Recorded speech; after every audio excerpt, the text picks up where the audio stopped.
welcome back to the Union County Foundation podcast. Joining us today is Ashley Gibson. Welcome, Ashley. Thank you. We have her on today because she has started a local nonprofit, and so we wanted to hear a little bit more about that and what that all entails. But before we get started, why don't you tell us a little bit about yourself? So my name is Ashley Gibson, born and raised here in Union County. I was a member of FFA and 4-H, cheerleading. I have my mom and my dad and my brother. So I moved away from Union County for a few years and then came back and started my own family here. Awesome. Where'd you go to college? I started at Purdue, and then I went to the Vet Tech Institute in Indianapolis. Yes. And then I was a vet tech for a little while, and then switched gears to working in surgery at Reed for about 6 years. Yeah. Gotcha. Yeah. So now you're back here with your husband and 2 kids. Yep, back here. Husband, 2 kids. I have a 4-year-old Tracer and a 2-year-old Colbie, which is why we're here today. That's right. Why don't you tell us a little bit about Colbie? Yeah, so Colbie is 2 years old. She is just something so special and unique. When she was 4 months old, she started having seizures.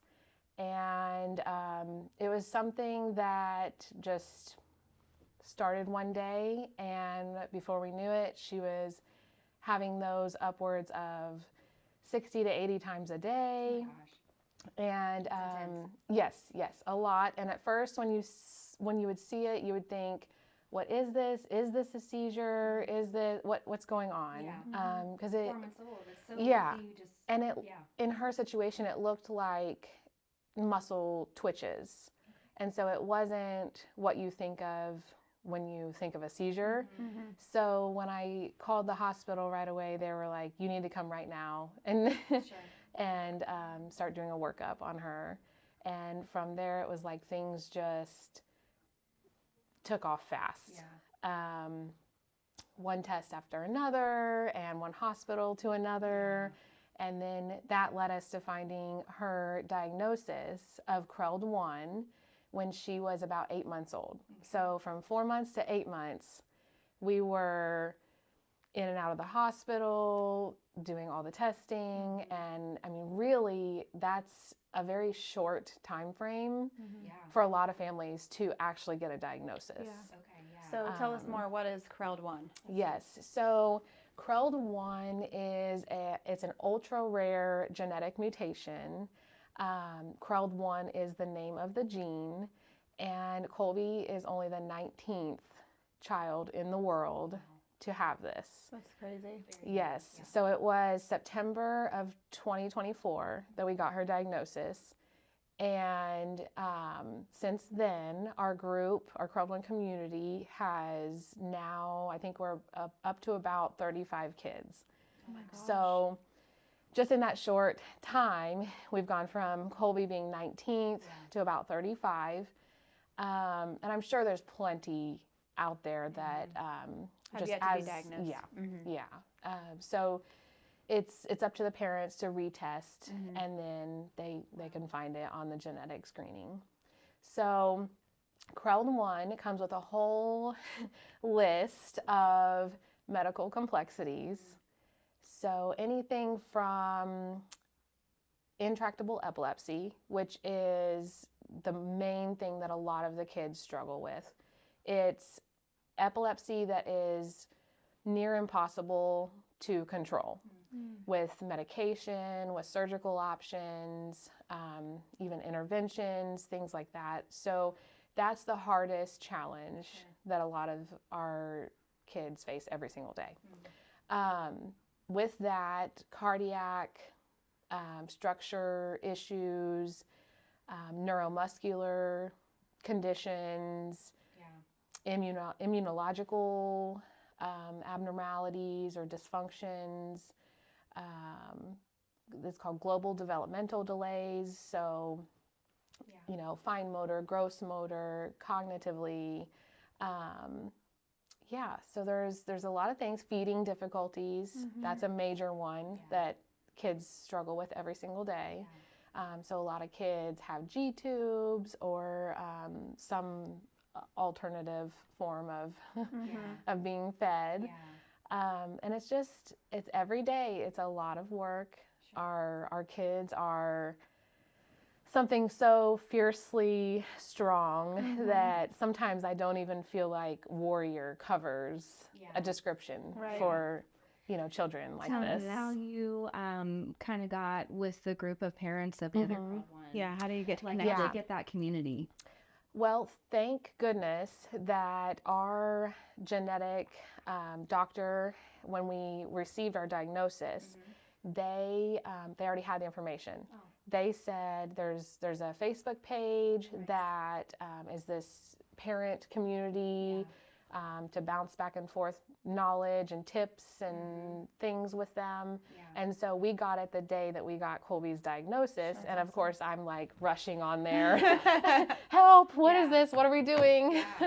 But what a resource for you to have, because this is so rare and doctors don't have that much research on it, right? Exactly. Yeah. So in our situation, I'm sure every CRELD1 family and other, diagnoses that are so ultra rare, I'm sure every parent felt just like we did. We were handed a piece of paper that, had the diagnosis, and it was like, you're 19th in the world with this. There's one published research paper on it. Not a whole lot to go off of. No one really knows much. What questions do you have? And you're like, every single one. Okay, well, where do I go from here? To the parent page. So it was, you instantly feel when you're told it's something so rare. You're like, you just all of a sudden feel like this tiny dot in the world that you're alone, and what are we going to do with this? Yes. Yeah. So to have that Facebook page was, and still is to this day, it's the best thing. I mean, it's what is driving us as parents to get treatments and get more knowledge and seek out certain specialists. And it takes all of us to get to the next step for our children. Which led me to starting Colbie's Compass, because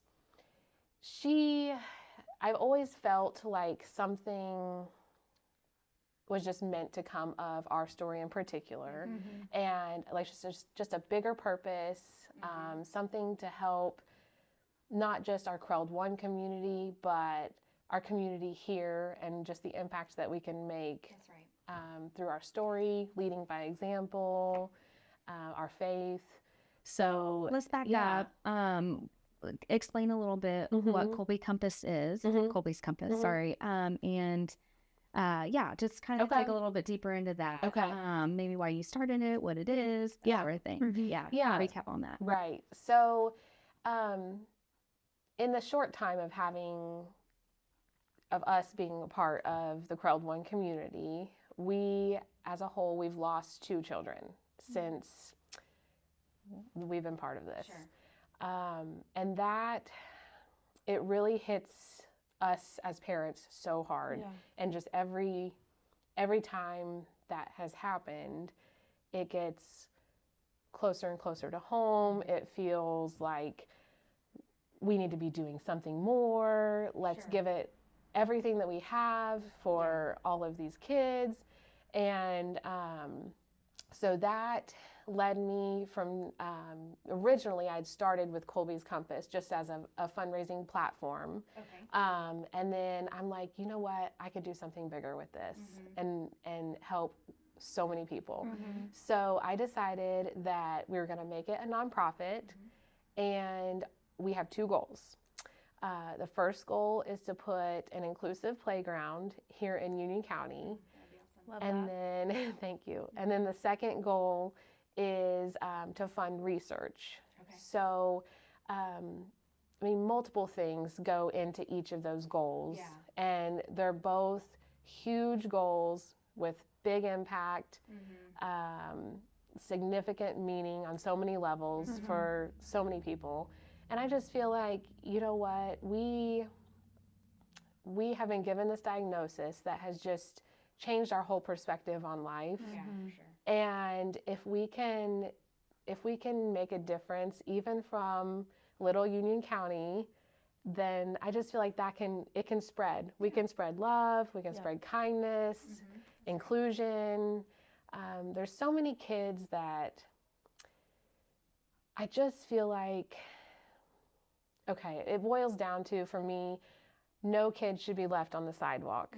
I just feel like every kid deserves the chance to play and experience life like their peers. And when I'm picturing an inclusive playground or a play space, I'm thinking, not just swings that, a parent or a caregiver has to get their child out of their accessibility, whatever that looks like, into this swing. I want to see ramps and kids being able to get up on the play sets and merry-go-rounds that they can be wheeled onto, or if they're in a gait trainer or a stander, a walker of some sort, that can go right onto there, and then they can participate in merry-go-round. Different communication pieces throughout this play space for children that are nonverbal, sensory pieces, things like that. That's so awesome. It's a large goal, but definitely not. We have large goals here. Not unattainable. Yes, we like that. So I just felt it's just really been laid on me lately, heavy on my heart, that it's just something I'm meant to do. And if I get to share our story along the way and help other medical complex families and other Crowd 1 families along the way, then absolutely even better for me. Now, so also with Colbie's Compass, you said it was going to go for research. So I know we kind of spoke briefly. There's maybe one doctor that's doing some research. Can you dig in a little bit more about that? Sure. Yeah, so Dr. Felix Chan, he is in the UK, and he recently has taken on Crowd 1 as a full-time project. So that is huge. I feel like that's changed since the last time we talked. I was just getting ready to say, last time we talked, I think he was still part-time for us, which meant for us as parents, that meant quite a few years before we would even get answers back on what did we come up with, what did we learn, is there a treatment option to trial or anything, is there anything? So we're talking like 3 to 5 years plus maybe as a part-time. Amped up. Yes. So now that he's part-time, or I'm sorry, full-time, now that he's full-time, we're cutting that time at least in half. Sure. That's awesome. And we're excelling with getting the ball rolling. And he already has the supplies and the samples that he needs to start. Now we're looking at a new obstacle.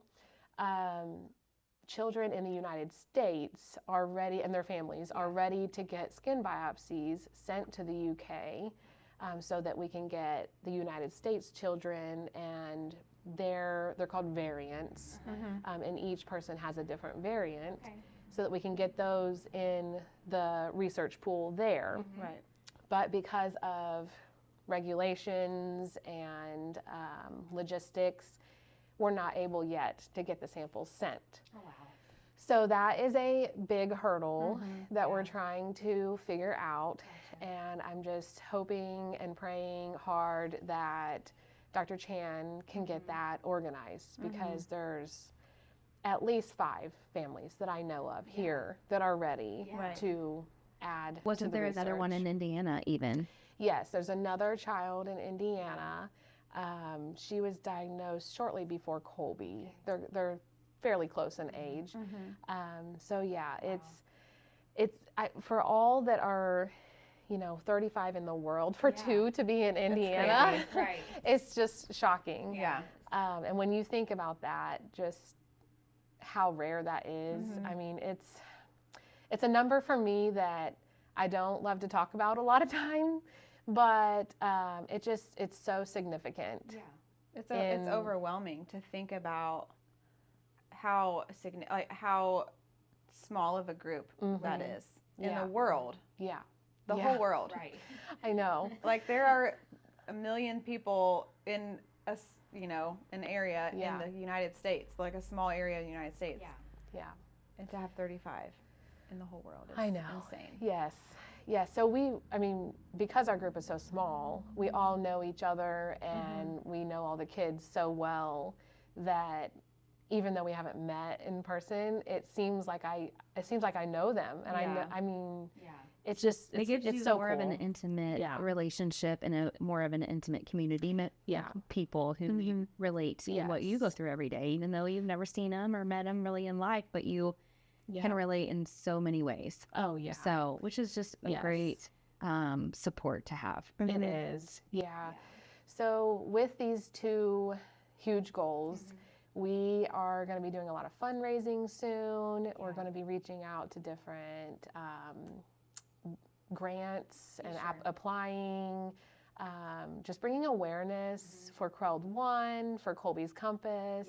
And we're just really excited, myself for Colbie's Compass and the Crowd 1 community. We are in this just big movement right now that we are ready to stand and fight and reach out and just access anything that we can And there's a Crowd 1 Foundation, right? And so the money that you would raise for research would be sent to that foundation, correct? Yes. Okay. Yeah. And that foundation is kind of helping support the research and resources and the Crowd 1 Warrior Foundation, and it is based in the UK. So a family, 2 parents, Adam and Jess Clatworthy, they started the foundation and are very active in the research part of this. So they have a close relationship with Dr. Chan, and they're so knowledgeable, wonderful family.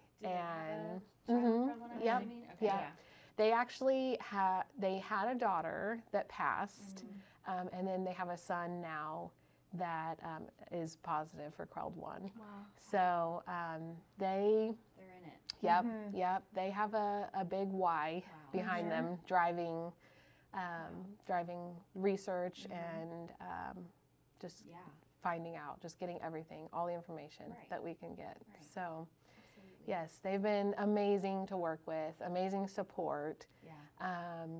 They're just so good at bringing awareness over there and fundraising to support all of this financially. And so several of us parents on the United States side, we just feel that we need to also do the same. Like we can bring support and, we can do things too to help and move this even further. Yes. Like I said, it's just such an intimate group, and you guys have such a great support for one another, and I think it's awesome though too that you have all of your own individual families and communities, because your family is so well known and loved and respected in our community, and I think that's a great thing for when you need people to rally with you. You've got people to rally with you, and so showing up. Even though we're a small community, we're strong, and I think it's awesome that we can all be here to help Colbie and to help her, all of her people. There's nowhere else, the Crowd 1 kids. Nowhere else that I would want to be from. I mean, I've seen what our community can do and the amazing people and the things that happen here and the events that are constantly going on, and it's just amazing. And so that's why I was so excited to come on your podcast and just put the call to the community that this is what we're doing and we're going to need help with it. So we're really thankful that you came to us. When you were ready to start your nonprofit organization, we were able to kind of help guide you along that process. So we're just thankful that you let us help you and get your word out. And people can go to, what was the website again for the Crowd One Foundation? Crowd One Warrior Foundation. Okay, and I think we'll attach that in our link. Yeah. So if anybody has, wants to look further into that and their mission, wants to give through that, they can as well. So thank you so much. You're welcome. Thanks for coming. Yes, thank you.